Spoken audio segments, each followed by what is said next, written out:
संस्कृताय। संस्कृत कक्षा में आपका हार्दिक अभिनंदन है। प्रिय छात्रों, आप सभी जानते हो कि ईश्वर की रचना वेद है। वेद संख्या में 4 हैं: ऋग्वेद, यजुर्वेद, सामवेद और अथर्ववेद। यजुर्वेद का 40वां अध्याय ईशावास्य उपनिषद नाम से संकलित है। ईशावास्य उपनिषद इसलिए पढ़ा क्योंकि इसका जो पहला मंत्र है वह ईशावास्य इस शब्द से शुरू हुआ है।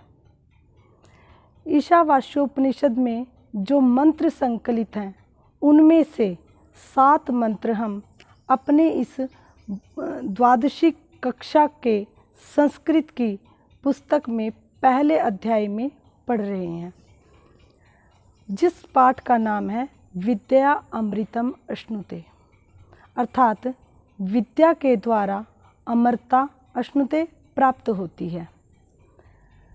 इसमें ईश्वर के विषय में बताया गया है कि ईश्वर सर्वत्र विद्यमान है, सर्वव्यापक है और सर्वशक्तिमान है।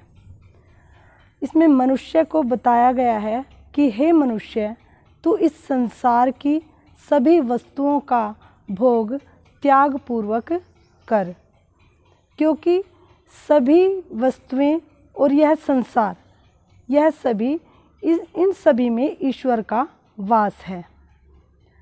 इस पाठ में भौतिक ज्ञान के बारे में बताया गया है और आध्यात्मिक ज्ञान के विषय में बताया गया है। भौतिक ज्ञान को यहाँ अविद्या कहा है और आध्यात्मिक ज्ञान को यहाँ विद्या कहा है। भौतिक ज्ञान अर्थात सांसारिक ज्ञान जो हम संसार में प्राप्त करते हैं, और आध्यात्मिक ज्ञान अर्थात आत्मा और परमात्मा का ज्ञान। इस पाठ में जो मंत्र हैं उनमें बताया गया है कि आध्यात्मिक ज्ञान प्राप्त करने से हमें क्या फल प्राप्त होता है और सांसारिक ज्ञान प्राप्त करने से हमें क्या फल प्राप्त होता है। दोनों का अलग अलग फल बताया गया है, परंतु मनुष्य इसमें बताया गया है कि हे मनुष्य, तू सांसारिक ज्ञान और आध्यात्मिक ज्ञान, इन दोनों ज्ञान को एक साथ प्राप्त करके ही अपना सर्वांगीण विकास कर सकता है। आइए इस पाठ में हम इसके विषय में विस्तार से चर्चा करते हैं। वास्यमिदं सर्वं यत्किंच जगत्यां जगत् तेन त्यक्तेन भुञ्जीथा मा गृधः कस्यचित् धनम्। ईशावास्यम अर्थात ईश्वर का वास, इदम यह, सर्वम सब कुछ, यत जो, किंच कुछ भी, यह सब कुछ जो कुछ है, जगत्याम इस जगत में, जगत और यह संसार अर्थात इस संसार में जो कुछ भी है वह सब और यह संसार, इन सभी में ईश्वर का वास है। तेन इसलिए, त्यक्तेन त्याग पूर्वक, भुंजिता भोग करना चाहिए। इस मंत्र में कहा है कि हे मनुष्य, तुझे त्याग पूर्वक भोग करना चाहिए। माँ मत कर, गृधः लालच, कस्य किसी के, धनम धन का, और स्विद स्विद का अर्थ है थोड़ा भी। हे मनुष्य, तुझे किसी के धन का थोड़ा भी लालच नहीं करना चाहिए। अर्थात इस संसार में जो कुछ भी है और यह संसार, इसमें ईश्वर का वास है और हमें सभी वस्तुओं का त्याग पूर्वक भोग करना चाहिए। किसी के धन का थोड़ा भी लालच नहीं करना चाहिए। कुर्वन्नेवेह कर्माणि जिजीविषेच्छतं समाः एवं त्वयि नान्यथेतोऽस्ति न कर्म लिप्यते नरे। कुर्वन अर्थात करते हुए, इव यहाँ पर कहाँ, इस संसार में, इस संसार में कर्माणि कर्मों को करते हुए जिजी विषेत जीने की इच्छा शतम 100 वर्षों समाह वर्षों तक, अर्थात हे मनुष्य इस संसार में 100 वर्षों तक कर्म करते हुए जीने की इच्छा करनी चाहिए। एवं इस प्रकार से त्वयि तुझ में, हे मनुष्य तुझ में ना अन्यथे तो अस्ति, न नहीं है, अन्यथा अन्य कोई मार्ग, इतः इसके अतिरिक्त, अस्ति है, हे मनुष्य इसके अतिरिक्त तेरे पास कोई अन्य मार्ग नहीं है। न कर्म लिप्यते नरे, मनुष्य हे मनुष्य तुझ में कर्म न लिप्यते, कर्मों का लेप न हो, अर्थात हे मनुष्य तू कर्मों में लिप्त न हो। इसके कहने का भाव यह है कि हे मनुष्य तुझे इस संसार में कर्मों को करते हुए 100 वर्षों तक जीने की इच्छा करनी चाहिए, और इसके अतिरिक्त अर्थात कर्म करने के अतिरिक्त तेरे पास अन्य कोई मार्ग नहीं है, और कर्मों का तुझ में कर्मों का लेप न हो, अर्थात तू उन कर्मों में लिप्त न हो, निष्काम भाव से उन कर्मों को कर। तृतीय मंत्र शुरू करते हैं। असूर्यानां ते लोका अंधेन तमसावृताः तांस्ते प्रत्याभिगच्छन्ति ये केचात्महनो जनाः। असूर्य अर्थात जहाँ सूर्य नहीं है, अंधकार से युक्त। असूर्य नामक ते लोकाः, ते वे, लोकाः लोक हैं। असूर्य नामक वे लोक हैं अंधेन तमसावृताः, अंधेन अर्थात अज्ञान रूपी अंधकार से, तमसा अंधकार से, अज्ञान रूपी अंधकार से आवृताः ढके हुए हैं, या वो उनका आवरण है, अर्थात ये असूर्य नामक जो लोक हैं ये अज्ञान रूपी अंधकार से ढके हुए हैं। तांस्ते प्रत्याभिगच्छन्ति ये केचात्महनो जनः।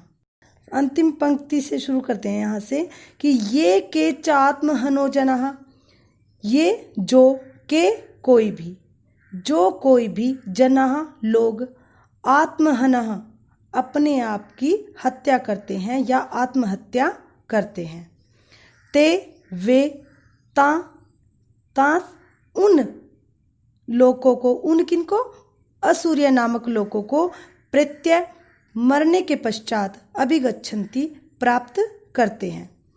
कहने का भाव है कि असूर्य नामक अर्थात अंधकार से युक्त ऐसे लोग हैं जो अज्ञान रूपी अंधकार से ढके हुए हैं, और जो कोई भी मनुष्य अपनी आत्महत्या करते हैं वो मरने के पश्चात उन लोगों को प्राप्त कर लेते हैं। अनेजदेकं मनसो जवीयो नैन देवा आपनुवन् पूर्वमर्षत् तद्धावतो न्यानत्येति तिष्ठत् तस्मिन्नपो मातरिश्वा दधाति। अनेजद, एजद होता है चलना, और अनेजद जो न चले अर्थात जो स्थिर रहे। स्थिर है, ईश्वर के बारे में बताया गया है कि वह अनेजद अर्थात स्थिर है, एकम एक है, मनसः मन से भी अधिक, जवीयः वेग वाला है, न नहीं, एनद इसको, इसको किसको, ईश्वर को, इस ईश्वर को देवः देवता लोग भी नव अपनुवन प्राप्त नहीं कर सकते। पूर्वम पहले से ही, अर्षत पहुंचा हुआ है, और वह ईश्वर हर जगह पर, हर स्थान पर पहले से ही पहुंचा हुआ है। ईश्वर की विशेषताएं बताई हैं कि अनेजद ईश्वर स्थिर है, एक है, मन से भी अधिक वेग वाला है, और देवता लोग भी इसको प्राप्त नहीं कर सकते, और यह हर स्थान पर पहले से ही पहुंचा हुआ है। तद्धावतो न्यानतेति, वह धावतो दौड़ते हुए को, अन्यान अन्य प्राणियों को, अत्येति अतिक्रमण कर देता है या पीछे छोड़ देता है। वह ईश्वर दौड़ते हुए प्राणियों को पीछे छोड़ देता है। तिष्ठत बैठे हुए, बैठा हुआ वह ईश्वर दौड़ते हुए अन्य प्राणियों को पीछे छोड़ देता है। और उसी के आश्रय में, तस्मिन उसी के आश्रय में, अपह मातरिश्वा दधाती, मातरिश्वा वायु जो है वो अपह जल को, दधाती धारण करता है। उसी के शक्ति से वायु जल को धारण करता है। अंधन्तमः प्रविशन्ति ये विद्यामुपासते ततो भूय इव ते तमो य उ विद्यायां रताः। अर्थात अंधन्तमः अंधकार को, प्रविशन्ति प्रवेश कर, अंधकार में प्रवेश करते हैं, ये जो लोग अविद्याम उपासते, अविद्याम अर्थात भौतिक ज्ञान की, उपासते उपासना करते हैं। यहाँ कहा है कि जो लोग भौतिक ज्ञान की अर्थात सांसारिक ज्ञान की पूजा करते हैं, अर्थात केवल सांसारिक ज्ञान को ही प्राप्त करते हैं, वो अंधकार में प्रवेश कर जाते हैं। ततो भूय इव ते तमो य उ विद्यायां रतः, य उ विद्यायां रतः। और जो लोग विद्यायाम केवल आध्यात्मिक ज्ञान में, केवल विद्या में ही रत लीन रहते हैं, ततो उससे भी अधिक, ते वे लोग, ततो उससे भी अधिक, ततो भूयः इव उससे भी अधिक, तमः अंधकार को प्राप्त करते हैं।